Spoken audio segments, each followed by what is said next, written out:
I want to thank each and every one for your beautiful singing this morning. And I was watching you, and I saw the expression of Christ in your face as you were sharing in song. Thank you, praise team, for leading us. And also, we have two beautiful additions to our family. Peter and Kristen Wheatley are foster parents, and so you may want to take a moment to just kind of greet these two beautiful, wonderful additions. Today, our message is entitled, Who Cares? And allow me, if you would, to just read an excerpt from Chuck Swindoll's devotional book, Come Before Women. Who really cared? His was a routine admission to a busy Bellevue hospital. A charity case, one among hundreds. Literally, he was a bum from the Bowery with a slashed throat. Think of that for a moment. The Bowery. Last stop before the morgue. The Bowery. Synonym of filth, loneliness, cheap booze, drugs, and disease. Now, the details of what happened in the pre-dawn of that chilly winter morning are still fuzzy. The nurse probably shrugged it off. She had seen thousands, and she knows that she'll probably see thousands more. However, would it have made any difference if she and those who were treating this individual knew who he actually was? Probably so. You see, his recent past was the antithesis of his earlier years. The Bowery came that dead-end street of an incredible life. On that icy January morning before the sun crept over the New York City highway, or skyway rather, in a 25-cent per night flop house, a shell of a man who looked twice his age staggered to a wash basin and fell. The basin toppled, shattered, and cut his throat. He was found lying in a heap, naked and bleeding from that gash in his throat. His forehead was badly bruised, and he was semi-conscious. A doctor was called, but no one special. Remember, this is the Bowery. This is somebody that's living at the Bowery. So the doctor simply used black sewing thread, and somebody had found a whiskey bottle to give some more sips so he could endure the pain. All the while, the beggar pleaded for another drink. He was dumped into a paddy wagon, dropped off at a Bellevue hospital where he would actually languish, unable to eat for 3 days, and finally died. Still up to this point, unknown.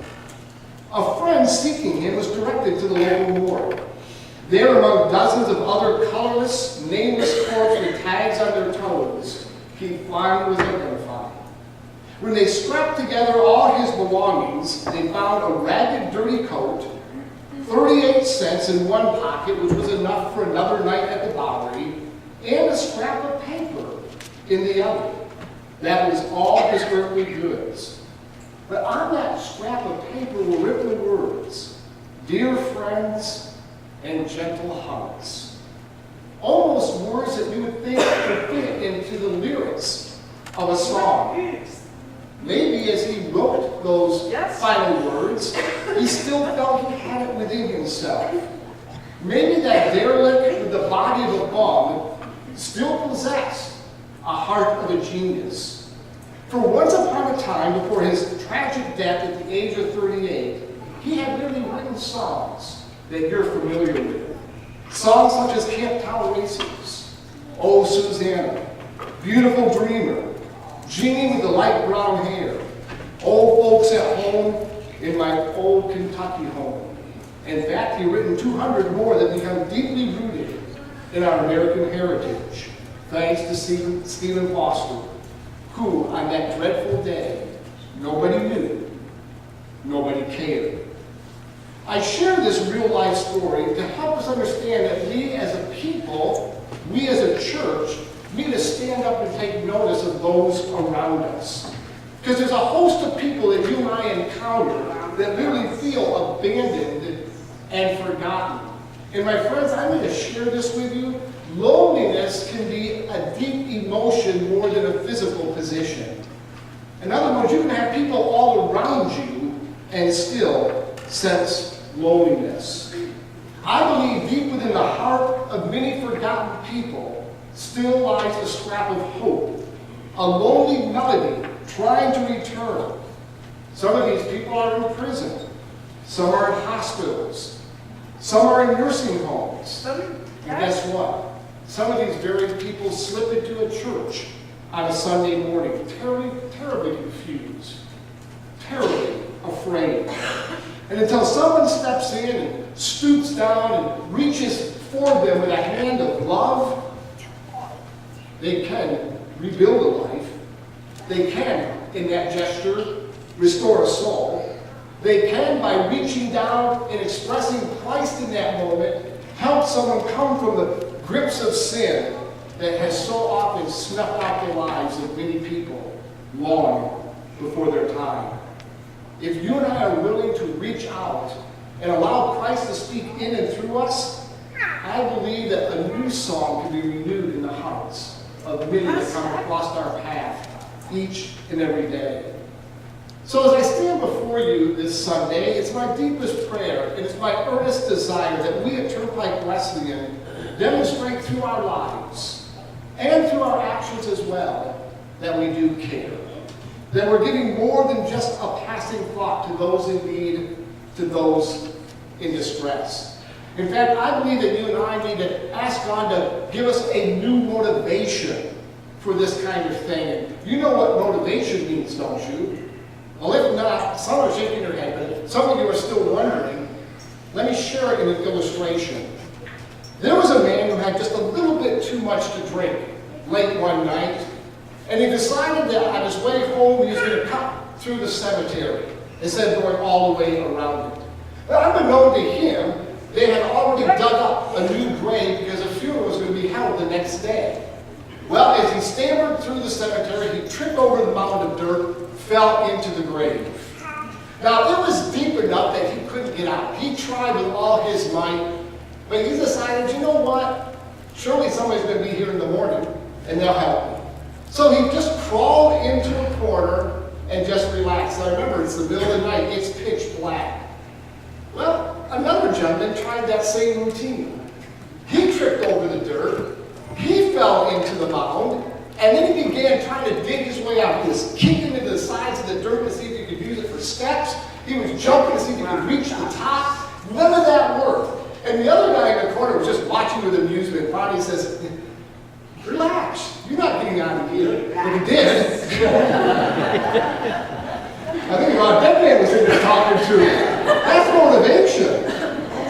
I think sometimes you and I need to understand that we need to get on our horse and begin to ride through our community with the message of Jesus Christ. However, when motivation takes grip in the life of the heart, in the life of the church, there also comes a price tag. In fact, any demonstration of love or outreach always involves a degree of sacrifice. To help us better understand this, let us take a look at Matthew chapter 9, verses 35 through 38. The scriptures say this: Jesus traveled through all the cities and villages of that area, teaching in the synagogues and announcing the good news about the kingdom. And wherever he went, he healed people of every sort of disease and sickness. He felt great pity for the crowds that came, because their problems were so great, and they didn't know where to go for help. They were like sheep without a shepherd. He said to his disciples, "The harvest is great, but the workers are few. So pray to the Lord who is in charge of the harvest. Ask him to send out more workers into the field." We discover from this text that when Jesus looked out over any crowd, he had pity on them. As other versions actually put this text, he had compassion on them. It seems to tell me, you've heard the expression often, but in this verse, I think it comes to light. Jesus was willing to touch the untouchables. He was willing to love the unlovables. He reached out to the unreachable. And we also need to understand that what Jesus did, he put that same command upon his disciples. There is a call in today's passage for both you and myself to express the kind of love and compassion that Jesus has expressed through his word, that even in his life and death and resurrection. But to be able to do this, the unconditionally. He literally had to put his reputation on the line. I want you to think about that for a moment. Jesus was every bit God. He was and still is the King of Kings and the Lord of Lords. He had every right to all the privileges. He had every right to all the honor due him. But he laid that all aside to reach a lost humanity. Now, I'll be honest with you, I myself can't understand that kind of compassion. In fact, I don't even know if there's words that we could use today to express the redeeming love and amazing grace that God has demonstrated through his Son, Jesus Christ. Scriptures tell us that he expressed that even in the moment of being made fun of, being ridiculed, being laughed at. One songwriter said he could have called 10,000 angels to rescue him. All right, friends, he could have called 100,000 angels to rescue him if he so desired. But why did he face the cross? Why did he put his reputation on the back burner? Because he looked at humanity through the eyes that only he could, and saw people as lost sheep, saw them wander with deep hurts and concerns with no one to whom they could find an answer with.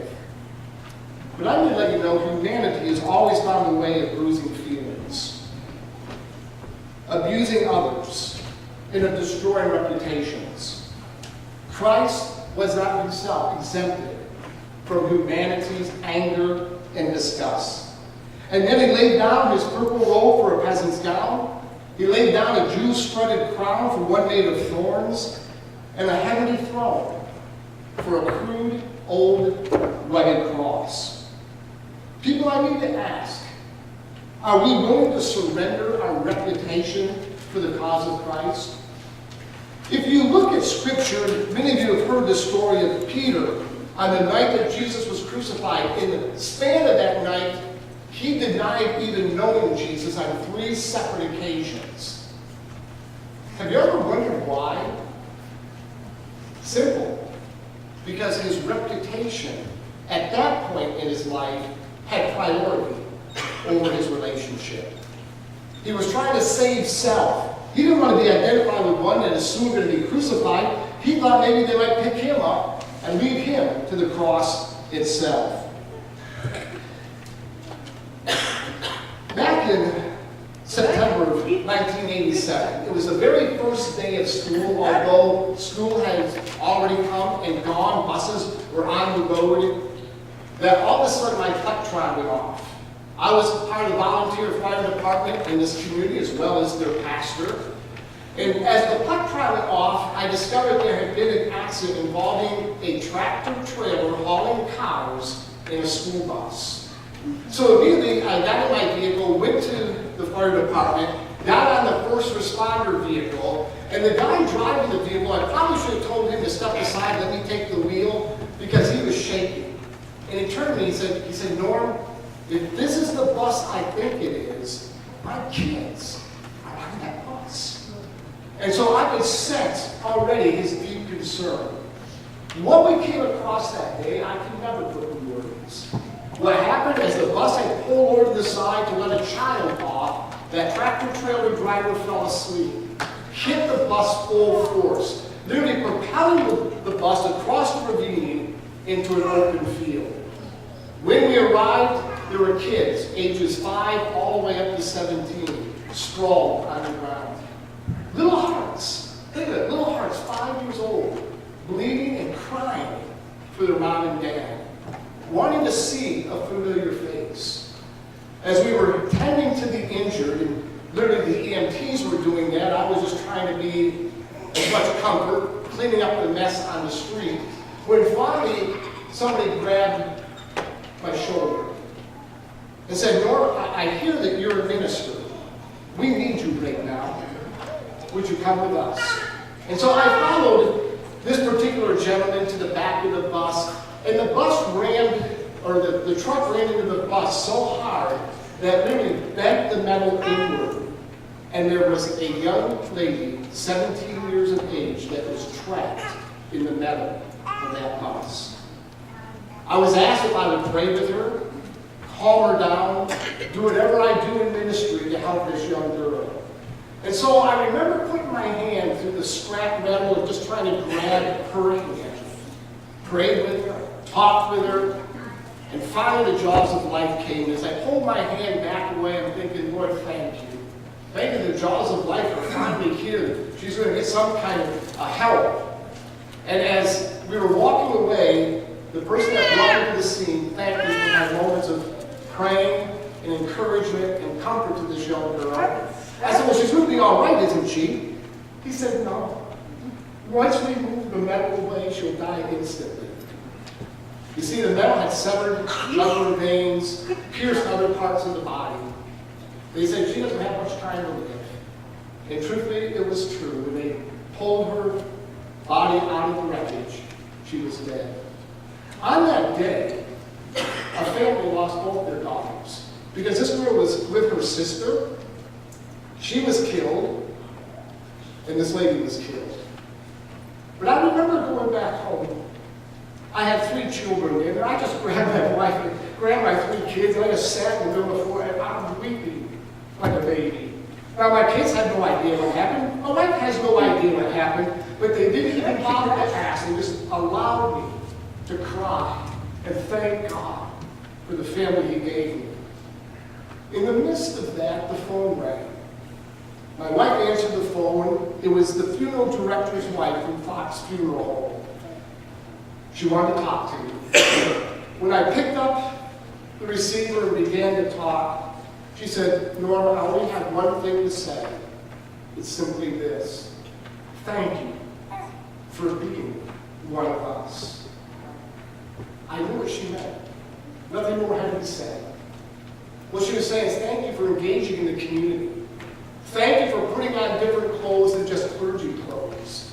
Thank you for responding to something that you probably would never want to respond to. Thank you for being there for those children. Thank you for being there for that one that passed away. My friends, there are folks hurting all around us. Are we willing to sacrifice our reputation in order to step out of our comfort zones to help? For Christ to love unconditionally, He also had to see the great potential in every person. Jesus always saw marvelous possibilities in everyone He locked eyes with. He sees these possibilities even in you and even in me. Dale Galloway tells a story of a young boy named Teddy Stalwart. Teddy Stalwart is not the kind of boy you would invite to any parties. Teddy Stalwart was backward, shy, soft-spoken, but really not well educated either. His clothes smelled. He was a rather unattractive boy. Whenever Teddy Stalwart's teacher was marking his grades, she almost had this perverse pleasure in putting an F on his papers. For some reason, it gave her great delight to do this to Teddy. Although she had Teddy's history, it didn't seem to make any difference to her. In first grade, Teddy was a good boy, showed great promise, but has a poor home situation. In second grade, Teddy is quiet and withdrawn. His mother is terminally ill. In third grade, Teddy is falling behind. His mother died this year. His father is no longer involved in his life. Fourth grade, Teddy is hopelessly backward. His father has moved away. Teddy is now living with an aunt. He is deeply troubled. Knowing all of that, she still enjoyed giving this guy an F. Well, Christmas came. All the children had brought special gifts to Miss Thompson. That was the teacher's name. Even Teddy brought a gift. Now, of course, the other kids were neatly wrapped gifts, a lot of attention put into the gift. But Teddy's actually came in a lunch bag, scotch taped together. So Miss Thompson began to open the presents in the class so everybody could see exactly who gave who what. When she came to Teddy's gift and opened it up, it was a rhinestone bracelet with almost all the rhinestones missing, and a half-empty bottle of cheap perfume. The kids were literally laughing. Miss Thompson finally caught herself. So she slapped the bracelet on and began to say, "Man, kids, doesn't this really look pretty?" To that, the kids had a different perspective. They started ooh and awe over the bracelet. Then she put on some of the perfume and had the kids smell it. She goes, "Doesn't this really smell nice?" In that one moment, she was changing her own attitude. After the class was over, Teddy came up to her and said, "Oh, Miss Thompson, you look so beautiful wearing my mom's bracelet. And you smell like my mom all day long." Miss Thompson said she began to look at teaching in a whole different light. Teddy opened up her eyes. Now when the kids came to school, she took extra time tutoring those that were just not meeting the grade, especially Teddy. To make a long story short, Teddy sent this letter to Miss Thompson. It read this, and this is a number of years later. "I want you to be the first person to know I'm graduating from high school. I'm second in my class." 4 years later came another letter. "Dear Miss Thompson, I want you to be the first to know I'm graduating first in my class from the university. The work has been tough, but I liked it. Love, Teddy Spallworth." 4 years later, "Dear Miss Thompson, I wanted you to be the first to know that today I am Theodore J. Spallworth, MD. How about that? And on my day of recognition, I want you to come and sit where my mother would have sat, because you're the nearest thing to family I have ever had. Love, Teddy Spallworth." Look around the sphere of people that come across your path. I wonder what Teddies might be living in your own backyard, next door, across the street. And do we see him or her with the very eyes of Christ? And then finally, for Christ to love unconditionally, he must desire the salvation of all people. We discovered that is true in John 3:16. That's a whosoever verse, isn't it? Whosoever believes in the Son of God shall be saved. God's heart is yearning for everyone to come to know his great love and to receive his offer of salvation. Isaiah and Peter both tell us that God wants all people to be saved. Now we know that all people aren't going to accept the invitation. We know that all people aren't going to receive this wondrous grace that's there. But still, that does not change at all the heartbeat of God. In fact, Jesus shares a parable concerning God's concern over the lost. A parable where there's a lost sheep out of 100. 1 out of 100, and yet Jesus cares. There is also a lost coin, 1 out of 10. But it sure mattered to the housewife that that coin was lost. And then a lost son, 1 out of 2. But it really mattered to the father that he had a lost son. You see, every lost person, no matter who they are, where they're from, what the color of their skin may be, every lost person matters to God. And they should matter to God's church. Whenever our investments like these as a congregation, we better have this in mind as we go into this brand new year. We better look for and reach out to the Teddies in our life. In a few moments, the praise team's going to come back to the platform, but we're not going to share our final song until after we have our baptismal service. But let me wrap up as everybody's making preparation for the baptismal service. And guys, off to my right, your left, you can change there. And ladies, off to my left, your right, you can change there if you need to do so. But as I was growing up, a poem came across my path that I had one time committed to memory. You know it quite well. It goes like this. "'Twas battered and scarred in the auctioneer, thought it scarcely worth his while to waste much time on an old violin, but he held it up with a smile. What am I bidding you, folks, he cried. Who'll start the bid for me? $1. $1? Then 2. Only $2. Who make it 3? $3 once, $3 twice, going for 3, but no. From a room far back, A gray-haired man came forward and picked up the bow. Then wiping the dust from the old violin and tightening up all the loose strings, he played a melody pure and sweet as the angels sing. The music ceased, and the auctioneer, with a voice that was quiet and low, said, "Now am I bidding for the old violin," as he held it up with the bow.